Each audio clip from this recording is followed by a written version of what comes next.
Happy আছে মাৰিলে নহ'ব, ডাইৰেক্ট মাৰিব লাগিব মাৰটো।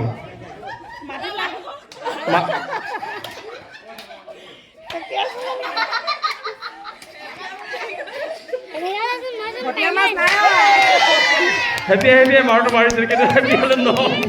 খেল চলি আছে আৰু ফাইনেল পুৰস্কাৰ ঘোষণা হ'বলৈকে গৈ আছে।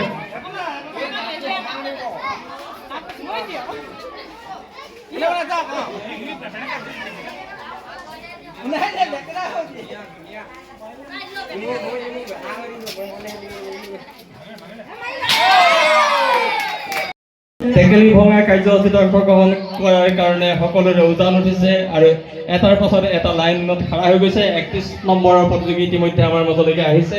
31 নম্বৰৰ প্ৰতিযোগীয়ে দেখা যাওক কি কৰে, টেকেলি ভাঙিব পাৰে নে নোৱাৰে। আৰু ৰাইজ দলে বলে আহিয়ে আছে। আমি সন্মুখত আৰু ৰাইজ আহি থকা দেখিবলৈ পাইছো। আমি গৌৰৱ অনুভৱ কৰিছো সকলোৱে আহি আজি টেকেলি ভঙা প্ৰতিযোগিতাত অংশগ্ৰহণ কৰাৰ কাৰণে। টেকেলি ভঙা প্ৰতিযোগিতাৰ কাৰণে এটি কণমানি হাতত লাখুটি লৈ মাৰিব লাগে, আগলৈ আহিব লাগে, মাৰিব লাগে, আহিব লাগে, মাৰিব লাগে। চকু খুলিলে নহ'ব মাইনা, তুমি টেকেলিটো ভাঙিব লাগে। সন্মুখত যি টেকেলি আছিল, সন্মুখত যি তোমাৰ টেকেলি আছিল, সেই টেকেলি ভাঙিব লাগে। খোজত খোজ মিলাই দেখা যাওক টেকেলি ভাঙিব পাৰে নে নোৱাৰে। 42 সংখ্যক প্ৰতিযোগী।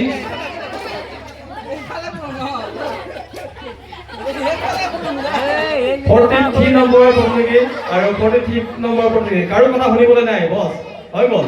এতিয়া আৰু মানে নিজৰ মতে পৰিচালিত হ'ব, চকু বন্ধ, লাঠি বছ। কিন্তু আমি যিসকল দৰ্শকে আজি প্ৰতিযোগিতা উপভোগ কৰি আছে, তেওঁলোকক নিজৰ চেফটি নিজৰ হাতত ল'বৰ কাৰণে অনুৰোধ জনাইছোঁ। কাৰোবাৰ মনত যদি কেনেবাকৈ টাঙন পৰে, তাৰ কাৰণে কমিটিৰ বিষয়ববীয়াসকল দায়বদ্ধ সোমাই থকা যিখিনি ফূৰ্তি আজি দেখিবলৈ পাইছোঁ আমি গাঁওবাসী ৰাইজৰ মাজত, এইখিনিক লৈ মই খুবেই আনন্দিত। কোনো ধৰণৰ কমেণ্ট দিব নালাগে বাহিৰৰ পৰা, কোনো বয়সৰ কথা নাই। আৰু যি বিজেতা হ'ব, উক্ত বিজেতাই লাভ কৰিব নগদ 101 টকা। টেকেলি ভঙা কাৰ্যসূচীৰ তৃতীয়জন প্ৰতিযোগী এনেকৈ হাতত লাঠি লৈ, এডাল বিয়াগুম লাঠি লৈ আগবাঢ়িছে আৰু টেকেলি ভাঙিবলৈ গৈ আছে। এনেকৈ গৈ আছে, মাৰিলে নহ'ল। আমি প্ৰতিযোগিতাৰ নিয়ম বুলি পুনৰবাৰ কৈ দিছোঁ, টেকেলি ভাঙি মাৰিলে লাঠি আৰু টেকেলি নেভাঙিলে বেলেগ কিবাহে গ'ল। পাছৰ পৰা কোনো ধৰণৰ কমেণ্ট নিদিবা। পাছৰ পৰা যদি কোনোবাই কমেণ্ট দি প্ৰতিযোগিতাত অংশগ্ৰহণ কৰিবলৈ সুবিধা নিদিম।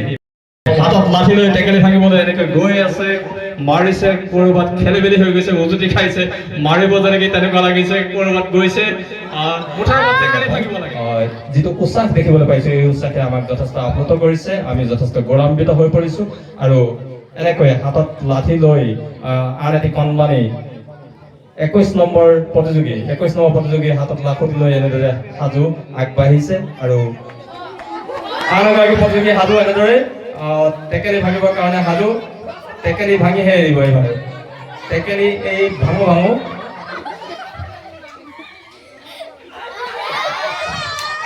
টেকেলি যদি পূবত, কোব পৰিছে পশ্চিমত। আৰু এনেকৈ চলি আছে টেকেলি ভঙা প্ৰতিযোগিতা। টেকেলি কৰিছে, কিন্তু টেকেলি নেভাঙিল, মাজতে কোব পৰিল প্ৰতিযোগী আৰু হাতত লাঠি তুলি দিয়া হ'ল। আৰু আগবাঢ়ি দেখা যাওক কি হৈছে, টেকেলি ভাঙিব পাৰে নে নোৱাৰে। টেকেলি ভাঙো ভাঙো। টেকেলি থাকিলে এইফালে আৰু ভাঙি দিলে শ্বহীদ বেদী, ডাঙৰ কথা। খুবেই আৰাম কৰি বহি থাকোঁতে যদি কাৰোবাৰ মূৰত টাঙন পৰে, তাৰ কাৰণে কমিটিৰ বিষয়ববীয়াসকল দায়বদ্ধ নহয়। টেকেলি ভঙা প্ৰতিযোগিতা চলি আছে। আমাৰ অকণমান ডাঙৰ চামলৈকে অহা দেখিবলৈ পাইছোঁ, তেওঁলোকে অংশগ্ৰহণ কৰিছে, ভাল লাগিছে। আৰু 45 নম্বৰ প্ৰতিযোগীৰ হাতত এইদৰে লাঠি তুলি দিয়া হ'ল, আগবাঢ়িছে। দেখা যাওক কি হয়, টেকেলি ভাঙে নে কি ভাঙে, নে কাৰোবাৰ মূৰাই ভাঙে। ইতিমধ্যে ভাঙো ভাঙো হৈছিলে, কেইবাৰ 2-3বাৰ কাৰোবাৰ মাথাকে ভাঙিব লৈছিল। যি নহওক, আমাৰ 45 সংখ্যক প্ৰতিযোগী এনেদৰে হাতত লাঠি লৈ আগবাঢ়িছে টেকেলি ভাঙিবৰ কাৰণে। টেকেলি নাভাঙিল। টেকেলি যদি সোঁফালে, মাৰ পৰিলে বাওঁফালে। আমি প্ৰমোদ গগৈদেৱক বাহিৰত দেখিবলৈ পাইছোঁ। আমি তেখেতক মঞ্চৰ ভিতৰলৈকে আহিবৰ কাৰণে আমাৰ 48 সংখ্যক প্ৰতিযোগী হাতত লাখুটি লৈ সাজু।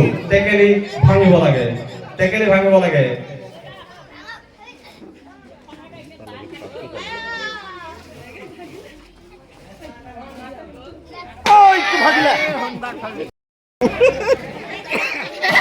লাঠিডাল দাঙি ল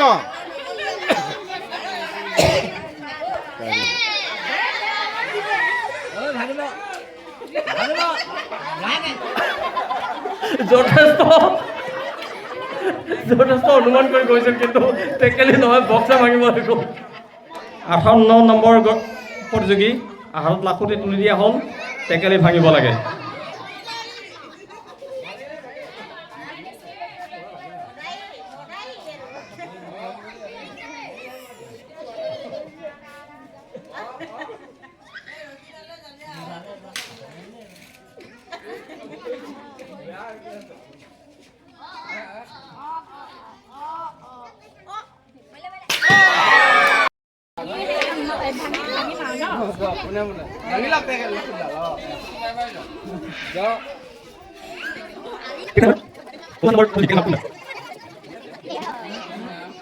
মাৰিলে খুন্দা কিন্তু নাভাগিল 60 নম্বৰ পৰিছে এইবাৰ গেজুগাজা নচলিব দেই কিন্তু সম্পূৰ্ণ মই প্ৰথমতে কোৱা হৈছে স্বচ্ছ আৰু নিকা হ'বই লাগিব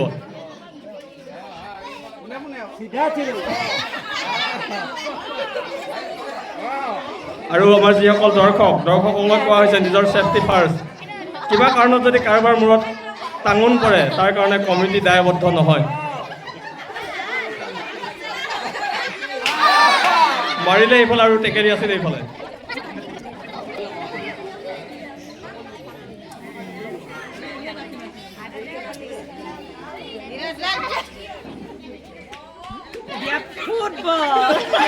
নহ'ব নহ'ব নহ'ব নহ'ব ভৰি যিহেতু লাগি লাগে তাত গৈ মাৰ উঠিলে নহ'ব আৰু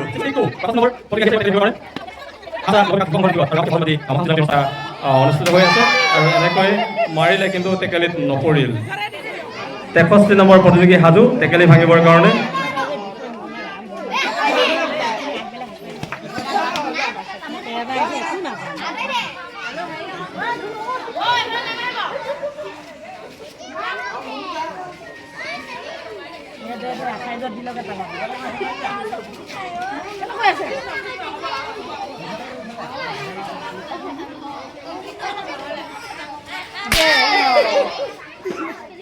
এতিয়া আমি দেখিছোঁ ফুলে ফুলে আহিছে মাৰিব এতিয়া এই মাৰিলে